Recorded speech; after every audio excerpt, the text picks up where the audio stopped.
mi ngoog ba tey rek nekk si li nga xam ni mooy si élection yi gannaaw ba nga xam ni daal dinañuy jógee fee nga xam ni moo nekkoon si li nga xam ni mooy école Mérina 1 bi nga xam ne le ministre d'État monsieur Ismaïla Madior Fall fa la doon amalee votam gannaaw bañ fa jógee yegsi nañu fii si bloc scientifique mu doon benn centre boo xam ne tamit xaw na laaxatu tamit waaye ki nga xam ne tamit mooy beneen leader fii lay voté muy docteur Nafissatou Diouf fii lay amalee votam si lu yàggul dara moom la ñuy xaarandi mu daal di ñëw moom mi nga xam ni nekk tête de liste proportionnelle bu liste bu coalition Benno Bokk Yaakaar moom la ñuy àndal léegi si kanam tuuti daal di koy jël si li nga xam ni mooy votam fii si bloc scientifique ñu taaxirlu tuuti rek daal di koy xaar. Voilà, bonjour Mortala, bonjour toute l'équipe de la RS TV. Donc ñu ngi soog a ñëw aujourd'hui 23 janvier 2022 ici au bloc scientifique à accomplir notre devoir de citoyen. Donc def naa sama vote léegi nii j'ai choisi le candidat pour la commune de l'Est, le candidat pour la ville de Rufisque et le candidat pour diriger aussi le conseil départemental. Vote bi nag s'est déroulé dans une bonne ambiance.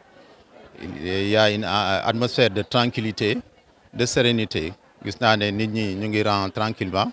di xaar seen tour également pour mën a dem accomplir seen vote. di ñaan ñëpp population yi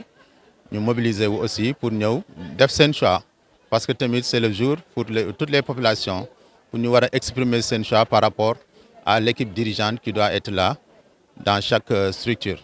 Donc ñu ngi ci def appel à tout le monde di souhaiter à ce que ambiance bi ñu fekk fii nii tey mu continuer jusqu'à 18h et que au dépouillement et jusqu'à la proclamation tout se passe dans la paix et la tranquillité et que le meilleur gagne inchallah.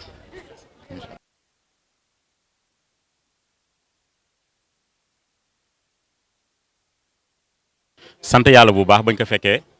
ndax yàgg nañ ko xaar depuis longtemps. élection yi dafa xaw a particulière dans la mesure où 5 ans yi nga xamante ne dañ ko fayoon suñu ay élus yokk nañ si yeneen 2 ans yoo xamante ne peut-être si enveloppe bon état bi bëggoon na mu am si boobu noonu mais mënul woon nekk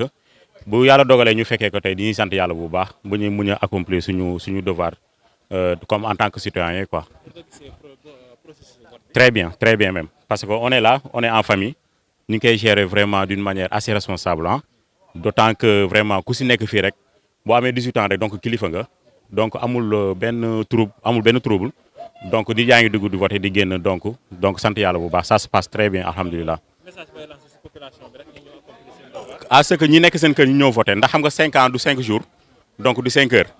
donc bu fekkee da nga war a fal ki nga xamante ne moom moo la war a représenter donc da nga war a mën a ñëw voter bu ko defee yow sa devoir di nga xam ne yow sa devoir def nga ko donc damay ñaax rek ñi nekk si biir kër yi ñu ñëw voter. D'autant que vote bi dafa xaw a gudd parce que concours Rufisque ak Thiès ñoo am benn statut boo xamante ne dafa xaw a particulier dans la mesure où da ngay voter 3 fois que ce soit à la commune à la ville donc et au niveau du département donc vote bi dafay xaw a jël temps tuuti donc damay ñaax rek ñi nekk si biir kër yi ñu ñëw voter bu ko defee affaire yi mën a jaar yoon et puis que le meilleur gagne quoi.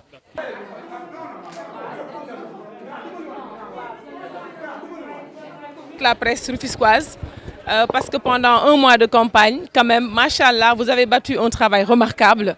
Vous avez été vraiment à équidistance de toutes les obédiences politiques. C'est ce que nous presse. Il fallait que je dise à l'endroit de la presse rufisquoise, dont je suis très fière, aussi bien des femmes que des hommes. Yalla len yalla sam. Tay ginnaw bi nga xamantene ni vraiment mangi aussi fi ci bloc. D'abord, c'est un sentiment de gratitude vis-à-vis du Tout-Puissant, Allah subhanahu wa ta'ala, et du sceau du prophète, et du sceau des prophètes, Muhammad Rasulullah sallallahu alayhi wa sallam. Parce qu'il y a de cela quelques années, j'ai été ici, quand j'étais en classe de 4e, c'est ici, donc qu'on faisait nos cours d'économie familiale, mais aussi nos cours de SVT. Avant, on les appelait tout simplement donc nos cours de technique, et maintenant on l'appelle ça SVT. Donc c'est un sentiment de gratitude. Et aussi, mais aussi vraiment un sentiment, vraiment beaucoup de compassion vis-à-vis de tous mes camarades, de tous mes frères et sœurs qui ont été ici et qui ne sont plus de ce monde. En ces moments-là, il faut aussi penser à ces personnes-là. Yal na len yalla yeureum xare len aljana. Leneen li nga xamanteni mom lay def rek santati yalla. Ginaaw bi nga xamanteni may nañu à l'issue d'1 mois de campagne, ñu mëna ñëw li nga xamanteni mom moy ciapandaw ga ñu mën a voter parce que vote bi bu ñu fàtte ne processus la bi nga xamante ni effectivement mi ngi commencé ci inscription sur les listes électorales continuer ci li nga xamante ni moom mooy campagne électorale nga xam ne dafa nekk moment bu am solo di waxtaan ak askan wi di saafonteeg ñoom mais surtout aussi di gën a xam seen bébét laay wax ndax maanaam sama genre gi ñoom boobu ba tey ñi ngi ci terrain bi depuis ay années mais dafa baax tamit campagne bi jotee ñu duggaat ci nit ñi saafonteeg ñoom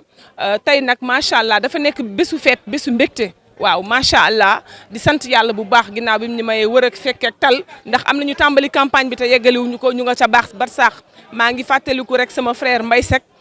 au niveau de l'Alliance pour la République yàlla jël ko il y a juste 2 jours